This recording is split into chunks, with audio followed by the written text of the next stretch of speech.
बच्चों, आज हम कबीर जी की साखियों और शब्द का अध्ययन करेंगे।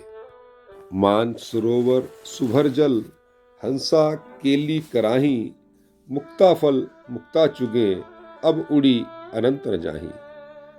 सुभर अच्छी तरह भरा हुआ, केली क्रीड़ा, हंसा हृदय रूपी जीव, मुक्ता फल मोती, उड़ी उड़कर अनंत कहीं और।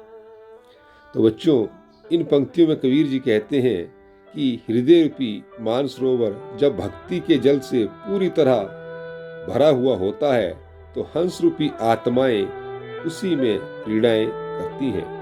वे आनंद में भरकर मुक्ति रूपी मोतियों को वहां से चुगते हैं। वे उड़कर या विमुख होकर अन्य साधनाओं को अब नहीं अपनाना चाहती।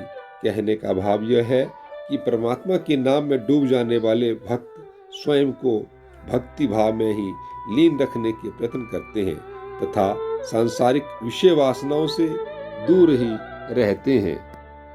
प्रेमी ढूंढत मैं फिरूं, प्रेमी मिले न कोई, प्रेमी को प्रेमी मिले, सब विष अमृत होई।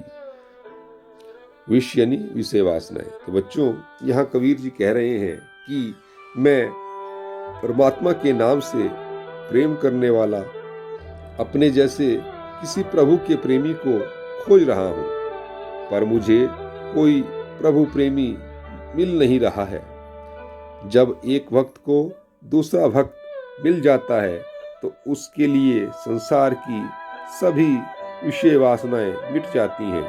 उनका विषय वासना रूपी विष समाप्त हो जाता है तथा वे अमृत के समान हो जाती हैं। भाव यह है कि जब किसी प्रभु प्रेमी को अपने जैसा प्रभु प्रेमी मिल जाता है तो उन दोनों की प्रभु भक्ति परिपक्व हो जाती है और फिर उन्हें माया से भरे संसार के प्रति रुचि नहीं रहती।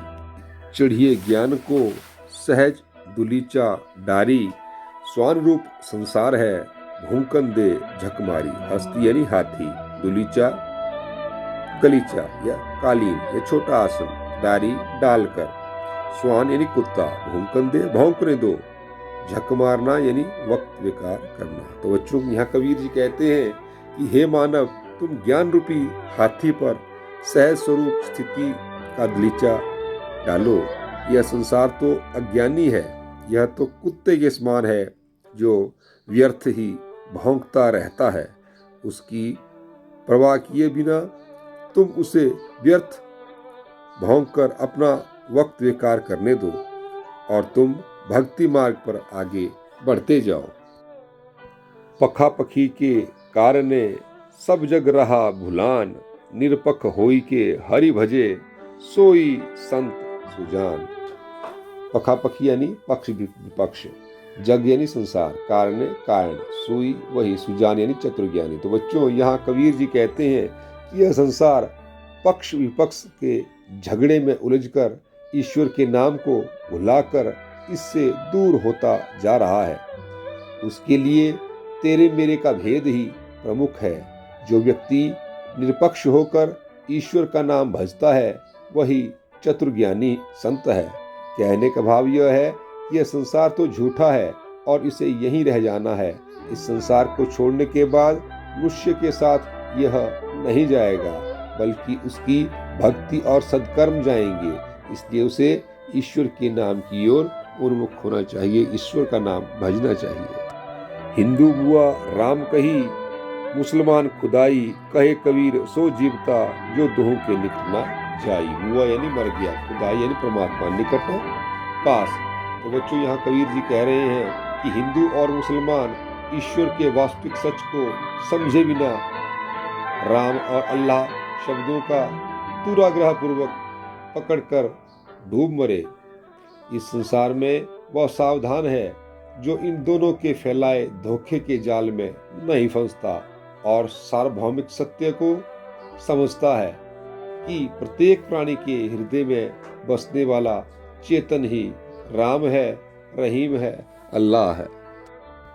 काबा फिरी काशी भया राम ही भया रहीम, मोट चून मैदा भया बैठी कबीरा जीम।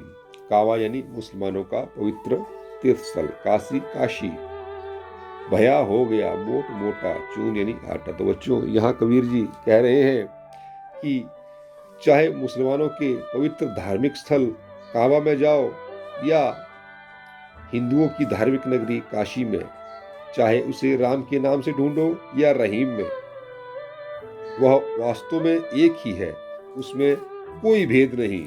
वह तो सार्वभौमिक सत्य है जो सब जगह एक सा ही है। मनुष्य अपनी भिन्न सोच के कारण उसे अलग अलग चाहे मानता रहे, मोटा आटा ही तो मैदे में बदलता है, उन दोनों में कोई मौलिक भेद नहीं है। इसलिए हे मानव, तू उन्हें बैठकर बिना किसी भेदभाव के खा, अपना पेट भर। कहने का भाव ये है कि परमात्मा को चाहे कहीं भी ढूंढो और किसी भी नाम से पुकारो, पर वास्तव में वह एक ही है। ऊंचे कुल का जन्मिया जे करनी ऊंच न होई, सुरन कलश सुरा भरा साधु निंदा सोए। बच्चों यहाँ कबीर जी कहते हैं कि ऊंचे वंश में जन्म लेने का भी कोई लाभ नहीं है यदि हमारे काम ऊंचे नहीं है, क्योंकि यदि सोने का कलश मदिरा से भरा हो तो सज्जन उसकी भी निंदा ही करते हैं। केवल ऊंचे वंश में जन्म लेने से कोई महान नहीं हो जाता, उसे ऊंचा उसके महान कार्य बनाते हैं। मोको कहाँ ढूंढे बंदे, मैं तो तेरे पास में, ना मैं देवल ना मैं मस्जिद ना काबे कैलाश में, ना तो कौनो क्रिया कर्म में नहीं योग वैराग में, खोजी होए तो तुरंत ही मिले पल भर की तलाश में। कहे कबीर सुनो भाई साधो सब श्वासों की श्वास में। मोको यानी मुझे, बंदे यानी मानव, देवल मंदिर, कावे यानी काबा मुसलमानों का पवित्र तीर्थ स्थल, कैलाश कैलाश पर्वत, कौने किसी, वैराग यानी वैराग्य, तुरंत यानी शीघ्र ही, तलाश यानी खोज। तो बच्चों यहाँ कबीर जी कहते हैं कि निर्गुण ब्रह्म मानव को संबोधित करते हुए कह रहा है कि हे मानव, तुम मुझे कहाँ ढूंढते फिरते हो, मैं तो तुम्हारे ही पास हूँ। मैं ना तो मंदिर में हूँ ना ही मस्जिद में हूँ, मैं ना मुसलमानों के पवित्र तीर्थ स्थल काबा में बसता हूँ और ना ही हिंदुओं के धार्मिक स्थल कैलाश पर्वत पर। मैं किसी भी क्रिया कर्म और आडंबर में नहीं हूँ और ना ही मेरी प्राप्ति योग साधनाओं से हो सकती है। मैं वैराग्य धारण करने से भी नहीं मिलता। यदि तुम वास्तव में ही मुझे खोजना चाहते हो तो मैं तुम्हें पल भर की तलाश में मिल जाऊंगा। तुम अपने मन की पवित्रता से मुझे प्राप्त करने का प्रयत्न करो। कबीर यहाँ कह रहे हैं कि हे भाई साधुओं सुनो, मैं तो तुम्हारी सांसों की सांस में बसता हूँ, मुझे अपने भीतर ही खोजने का प्रयत्न करो।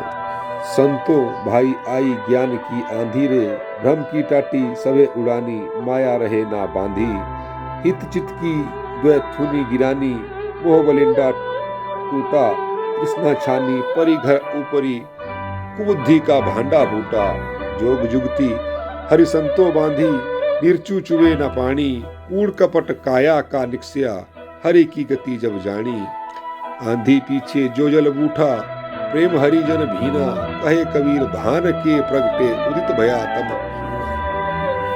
भ्रम यानी धोखा, टाटी यानी छप्पर, दुई यानी दोनों, थुनी स्तंभ, तृष्णा तृष्णा, बलिंडा छप्पर को संभालने वाला आधारभूत खंभा, भांडा फूटा यानी भेद भूल गया, दुमति दुबुद्धि, निर्चू थोड़ा भी, भानु यानी सूर्य हीना क्षीण हुआ। तो बच्चों यहाँ कबीर जी कहते हैं कि हे भाई, मेरे हृदय में ज्ञान रूपी आंधी चलने लगी है, इससे भ्रम रूपी छप्पर उड़ गया है जिसमें ब्रह्म छिपा हुआ था। माया अब जीव को बांध कर नहीं रख सकती। इस छप्पर की सारी सामग्री छिन्न भिन्न हो गई है। मन के दुविधा रूपी दोनों खंभे गिर गए हैं जिन पर यह टिका हुआ था। इस छप्पर का आधारभूत मोह रूपी खंभा भी टूट गया है और तृष्णा रूपी छान ज्ञान की आंधी से टूटकर भूमि पर गिर गया है। बुद्धि का घड़ा फूट गया है, अर्थात अज्ञान और विषय वासना का जीवन में कोई स्थान नहीं रहा है। शरीर कपट से रहित हो गया है। ज्ञान की आंधी के पश्चात भगवान के प्रेम और अनुग्रह की जो वर्षा हुई है, जिससे भक्तजन प्रभु प्रेम के रस में भीग गए हैं। कबीर जी कहते हैं कि ज्ञान रूपी सूर्य के उदय होते ही अज्ञान का अंधकार क्षीण हो गया है, अर्थात ज्ञान और परमात्मा की भक्ति का सर्वत्र सब जगह चहुं ओर उजाला हो गया है।